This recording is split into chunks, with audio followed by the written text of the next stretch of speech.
Viniverse Concert Moments. Hindi umiinom ng ibang soft drinks si Mix dahil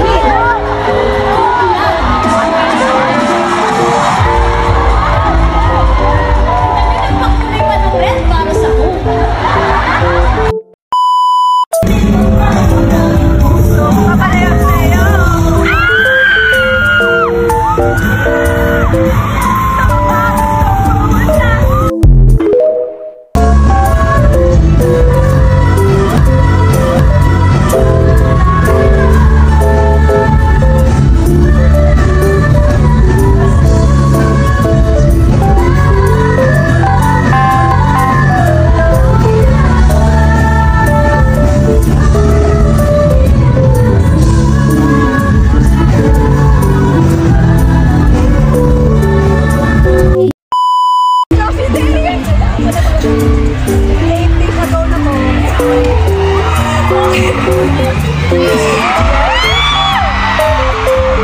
Grabe talaga yung epekto ng 8.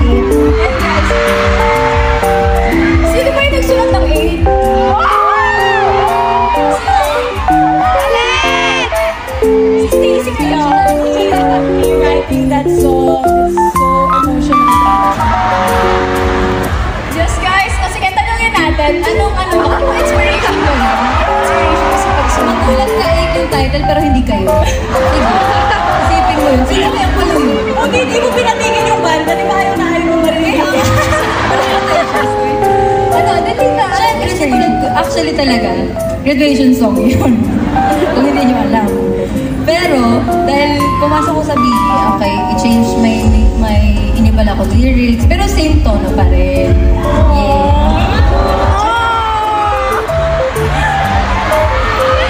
Kasi guys, syempre, first album pa itong 8, di ba? And yung time na yun, yung talaga yung feeling namin talaga.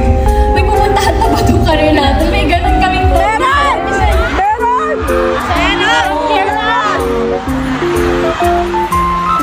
Kasi tuwing pandemic tayo ni-launch, ano bang meron? Ano bang pwede natin magawa sa loob ng bahay, di ba? Mag-training kami yung coconut ka, 8 months namin inaaraw-araw, pare-pareho ginagawa. Kahit matulog kami guys, makagano pa kami guys.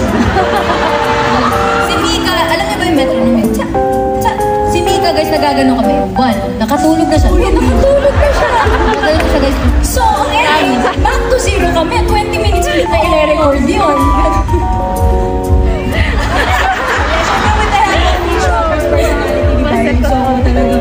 Yung song mo talaga yung nagpaano sa akin. Dami nating away. Marami tayong away. Si Alan pala tsaka joke. Si Ate Aya, hi guys, sino gusto kumain? Kasi alam ko si Ate Aya, umiyak rin siya guys. Sabi namin, Ate Aya, huwag ka naman mag-joke kasi the fire is burning. Sabi hindi, ikaw siya.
Tama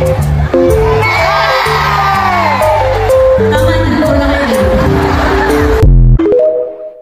May next word pa, pero thank you for staying to. Siyempre mag-stay kayo, di ba? Kami na mag-stay kami, kaya dyan lang kayo books dahil nandito na kami. Mahal mo na kami sa away, tampuhan, ano pa ba? Konting-konting tampuhan naman. Hindi naman yung umabot na suntukan. Hindi naman hindi kami. naman. Konting tampuhan lang. Pero parang ako yung pinakamadaming may Hindi, kasi si Ate Colette, kapag may gusto siya sabihin, sinasabi niya talaga. And for us, Parang yun din yung natutunan namin sa'yo. Hindi ako nakakatulog. May ganun ba dito? Hindi ako nakakatulog hanggang hindi ko sinasabi talaga. Oo, seryoso. May one time, hindi nyo alam to. Kami lang ni Joanna may alam. May sinabi si Joanna na ang sama talaga ng loob ko. Tapos hindi ako makatulog. Chinat ko siya. Kinompose ko muna. Wait lang, 12 a.m. to 12 a.m. Kinompose ko muna sa notes ng phone ko. Tapos bago ko minessage sa kanya. Sobrang haba. Sabi, Ate Colette, sorry, ganyan. Yun yung may I love you. Yun, di ba? Oo. Yung pinost niya. Yun. So, yun. Kasi si Ate Colette, hindi siya pala sabi ng I love you. So, parang, nung time na yun, I love you. Oo. Hindi, nung time na yun, parang nakahinga ako ng maluwag kasi hindi ko rin kaya matulog ng ano. So, yun. Habang ginagawa ko yung song, syempre, mas kaming bini, kahit mag-away man kami, mas pinipili namin yung isa't isa. Yes. Kaya, authentic kami sa lahat ng maraming tao. Kasi, ganun talaga kami, guys. Walang halong pagpapanggap. Hindi kami nagtitraining nang hindi kami nag-open phone. Totoo! Totoo yan. Kaya lagi kaming ganyan. Talagang kinakailangan talaga naming maging strong para sa isa't isa. Kasi guys, matagal-tagal pa kaming magsasama. True. Buhay guys. Sabi namin kapag nagkapamilya. Uy, si Derek Lord! Si Derek Lord! Tagal pa yun. Matagal pa.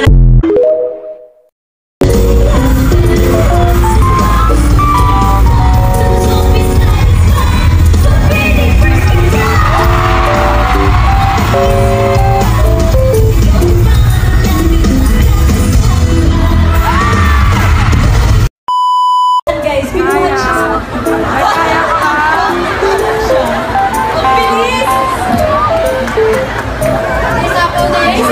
Hindi ba si Joanna? Joanna na. JR.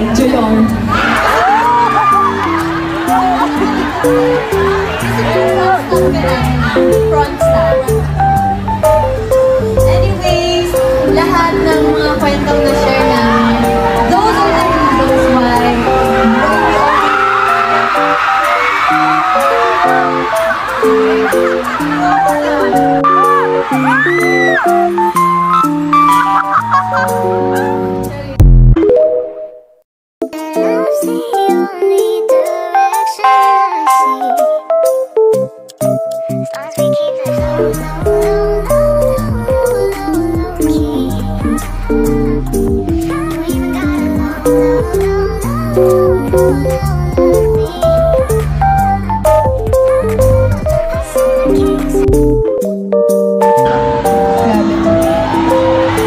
Mix, are you okay?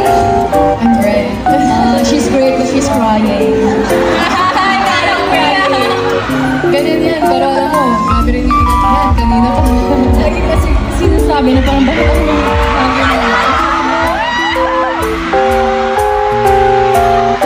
Nakita ko kasi yung kapatid ko. Biglang umiyak rin na yun, oh. Oh, yan, spotlight ka dyan.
One more.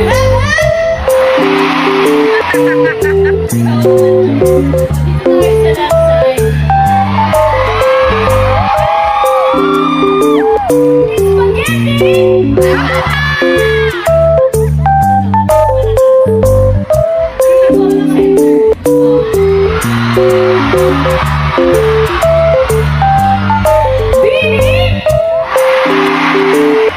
Pero syempre, hindi mo papatalo mo ngayon. What is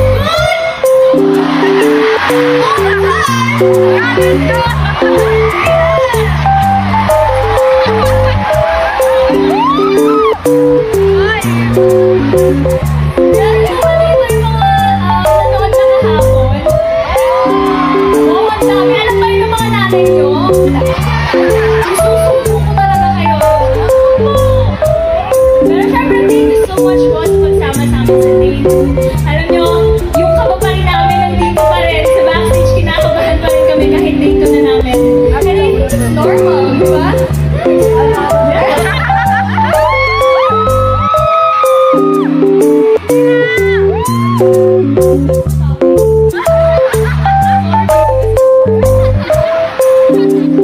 And ito na, syempre, gusto rin namin gawin yung intro natin sa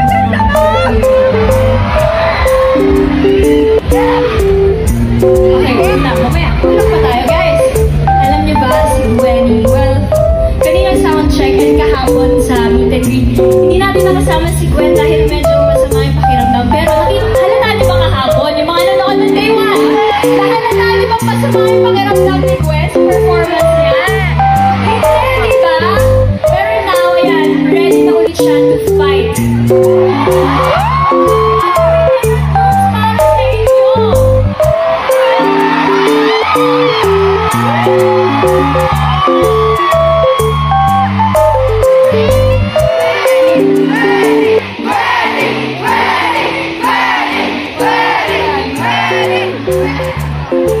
Kaya naman, NFC!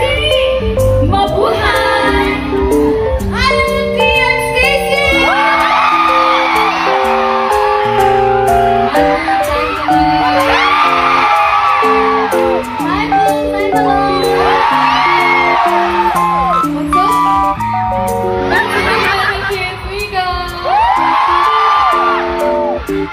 Hi,